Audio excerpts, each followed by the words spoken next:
Bismillahirrahmanirrahim. Assalamualaikum warahmatullahi wabarakatuh. Alhamdulillahirabbil alamin wa sallallahu ala sayyidina wa maulana Muhammadin wa ala alihi at-tayyibin at-tahirin wa ashabihil mukhlisin. Amma ba'du. Ma'asyiral muslimin wal muslimat rahimakumullah. Kita sampai kepada pembahasan detik-detik terakhir dari kajian fikih puasa. Selanjutnya dikatakan di sini tentang ru'yat hilal.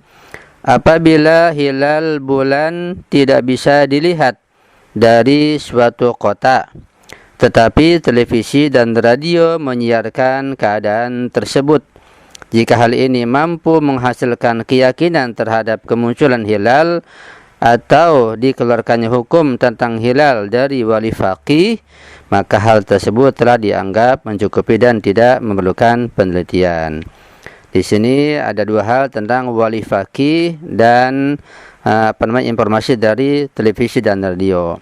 Ketika di satu kota karena gelap, mendung, kondisi yang lain tidak mungkin ru'yat hilal, tapi ada informasi yang meyakinkan lewat radio, televisi, ru'yat sudah dibuktikan. Atau wali faqih yang sudah saya ingat tadi itu, wali faqih memutuskan besok sudah hari raya atau awal Ramadan, maka keputusan wali faqih menjadi hujjah bagi semuanya untuk bisa diikuti.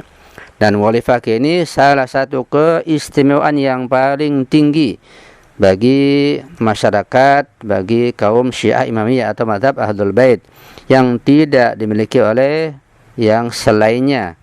Dan wali faqih adalah satu-satunya sistem yang paling ditakuti oleh barat, oleh seluruh dunia barat dan kaum munafikin, ya.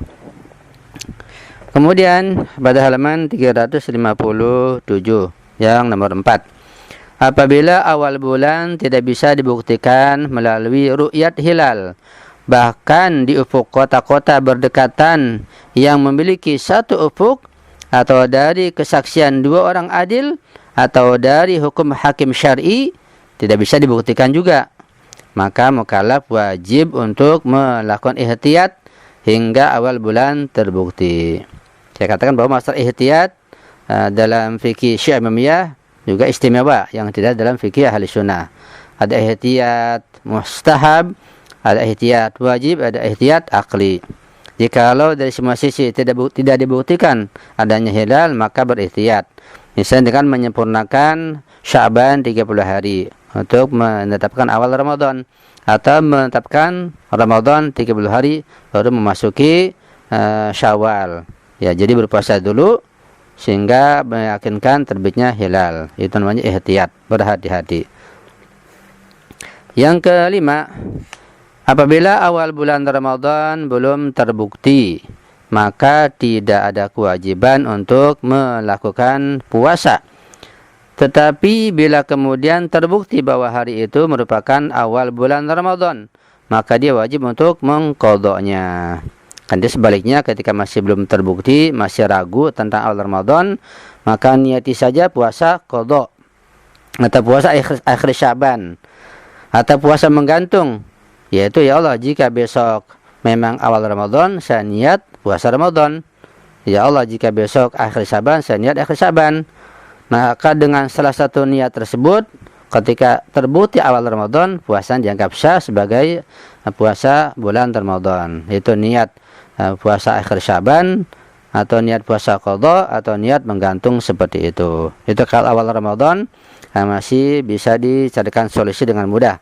Tapi kalau akhir Ramadan, ini yang menjadi ikhtilaf yang sulit dicarikan solusinya. Yang keenam, hari ketika seseorang ragu apakah hari itu merupakan hari terakhir bulan Ramadan ataukah awal bulan Syawal, maka dia wajib untuk berpuasa. Tetapi bila pada pertengahan hari diketahui ternyata hari tersebut adalah awal bulan Syawal, maka dia harus melakukan iftar atau berbuka meskipun telah mendekati maghrib. Ya, terkadang mungkin pada pagi hari masih belum terbukti, masih ragu, maka dia tetap wajib berpuasa, puasa akhir Ramadan. Tapi ketika terbukti mendekati maghrib sudah awal Syawal, maka wajib berbuka dan iftar. Yang kedua, lain-lain.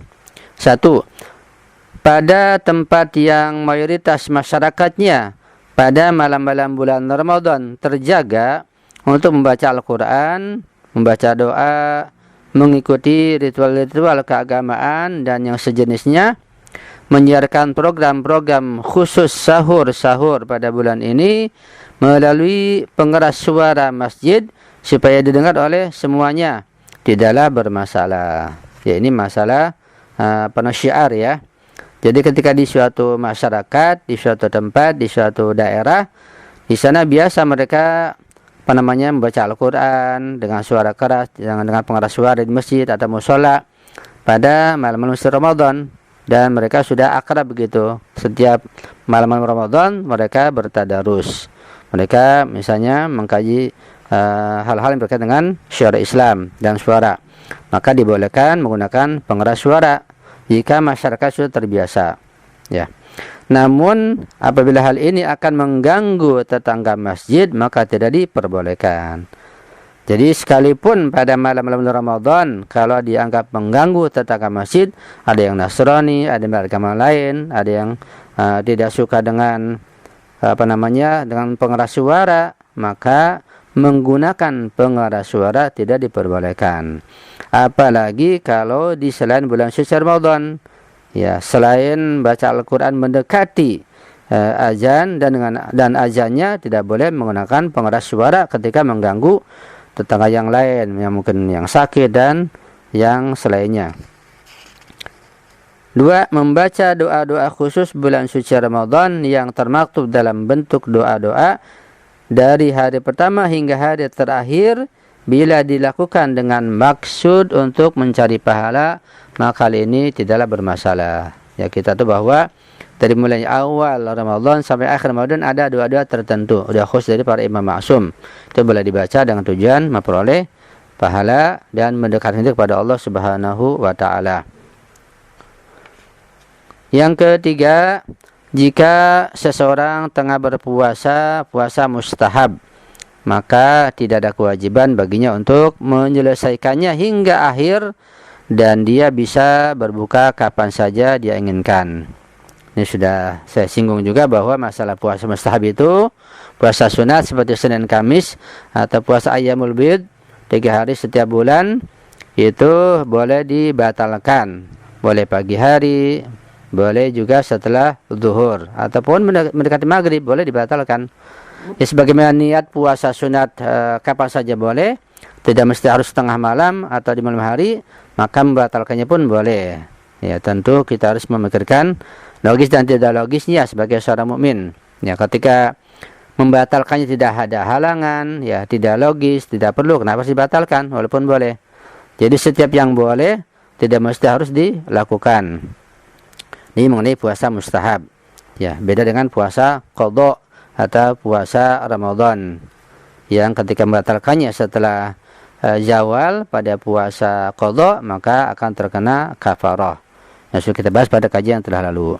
Puasa Ramadan sama sekali tidak boleh dibatalkan kecuali karena ada uzur syar'i, ada halang syar'i, baik pagi maupun setelah zawal. Bahkan apabila ada orang lain yang mengundangnya makan, ya. Dalam puasa mustahab terkadang kita diundang makan, maka mustahab disunatkan baginya untuk memenuhi undangan tersebut, lalu melakukan iftar pada pertengahan hari.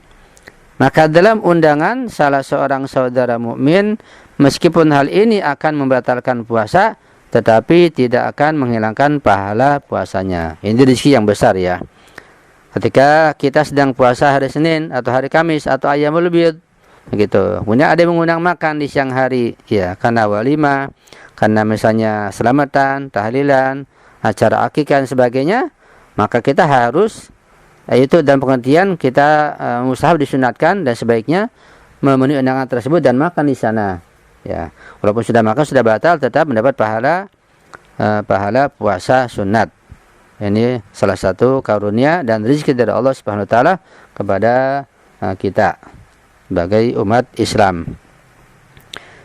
Sampai di sini dulu kajian kita pada hari ini, dan kajian yang berikutnya sebagai kajian yang paling akhir atau terakhir dalam bab fikih puasa insyaallah. Mudah-mudahan kajian yang sederhana ini dan yang singkat ini sebagai fikih muqaddimah, fikih praktis, dapat kita pahami dengan baik dan kita dapat mengamalkannya dengan sebaik-baiknya, pun ikhlas karena Allah Subhanahu wa taala, sehingga puasa kita betul-betul makbul dan diterima oleh Allah Subhanahu wa taala.